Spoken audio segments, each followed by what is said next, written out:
আওয়ামী লীগ, ছাত্রলীগ, যুবলীগের সন্ত্রাসীরা এই এনসিপি জামাতের আশ্রয় খুঁজছে, তারা আশ্রয় পেয়েছে। ছাত্রলীগের বিচারের দাবিতে আমরা মাঠে নামবো। বাংলাদেশের সকল শিক্ষা প্রতিষ্ঠানের হলগুলোতে ছাত্রলীগের দোষরা এখন পর্যন্ত সক্রিয় রয়েছে। ছাত্রলীগ এবং যুবলীগ, আওয়ামী লীগের সন্ত্রাসীদের বিচারের আওতায় না নিয়ে আসতে পারেন, অবশ্যই তারা আগামীতে আরো বড় হুমকি হবে এই দেশের জন্য। সূচনা লগ্নেই সেই আগস্ট মাসে আমরা ছাত্রলীগের বিচার দাবি করেছিলাম এবং আওয়ামী ফ্যাসিবাদদের বিচার দাবি করেছিলাম, কিন্তু ভাগ্যের কি নির্মম পরিহাস দেখেন, 1 বছর অতিবাহিত হয়েছে।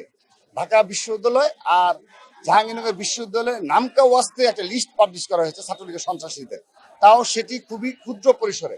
আর তারা লিস্ট প্রকাশ করার মতো তারা সাহস দেখাচ্ছে না।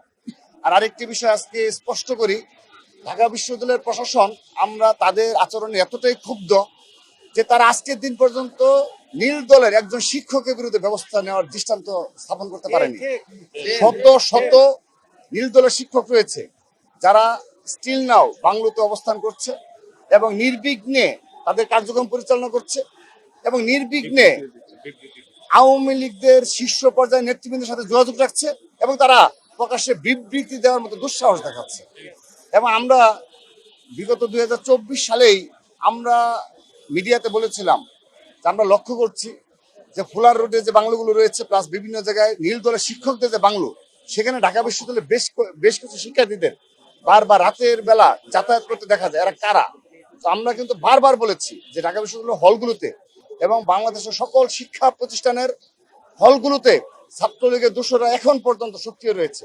আপনি আজকে একটা বিষয় লক্ষ্য করেন যে একটা বিষয় ভাইরাল হলো যে নাহিদ ইসলামের সাথে আমরা ছাত্রলীগের একজনকে দেখলাম সে এনসিপি করছে।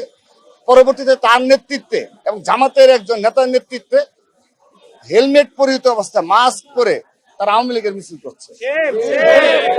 এটা দ্বারা প্রমাণ হয় আমরা যে দীর্ঘদিন অভিযোগ করে আসছি তার প্রতিফলন কিন্তু লক্ষ্য আমরা পাচ্ছি। অর্থাৎ এই আওয়ামী লীগ, ছাত্রলীগ, যুবলীগের সন্ত্রাসীরা এই এনসিপি জামাতের আশ্রয় খুঁজছে, তারা আশ্রয় পেয়েছে, তার প্রতিফলন কিন্তু দেখতে পাচ্ছি। আমরা আমাদের দলে কেউ অনুপ্রবেশ করে থাকে ছাত্র দলে, আমরা সাথে সাথে তার বিরুদ্ধে ব্যবস্থা নিই। তো এইভাবে ফ্যাসিবাদের পুনর্বাসন হয়েছে, অবশ্যই শঙ্কা রয়েছে, কিন্তু ছাত্র দলের পক্ষ থেকে ছাত্র সমাজকে আশ্বস্ত করতে চাই। ছাত্র সমাজ 2024 সালে যেভাবে নেতৃত্ব দিয়েছে, এই ছাত্র সমাজ এখনো জাগ্রত রয়েছে। এই ছাত্র সমাজের পাশে ছাত্র দল সর্বাত্মকভাবে রয়েছে।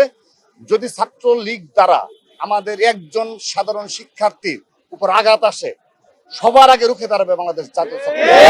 বিচারের আওতায় না নিয়ে আসতে পারেন এবং এগুলো নিয়ে যদি রাজনীতিকরণ করেন, যেগুলো ইতিমধ্যে জামাতে ইসলাম এবং এনসিপির বিরুদ্ধে অভিযোগ আসছে, তো এগুলো যদি সুষ্ঠু সুরাহা করতে না পারেন, আন্তরিকভাবে ছাত্রলীগ এবং যুবলীগ, আওয়ামী লীগের সন্ত্রাসীদের বিচারের আওতায় না নিয়ে আসতে পারেন, অবশ্যই তারা আগামীতে আরো বড় হুমকি হবে এই দেশের জন্য, ছাত্র সমাজের জন্য। আমরা বারবার বলে এসেছি, এখনো আহ্বান জানাচ্ছি, জুলাই আগস্টে গণ অভ্যুত্থানে যারা ব্যানারের নেতৃত্ব দিয়েছে, দয়া করে এখনো আপনারা আন্তরিক হন।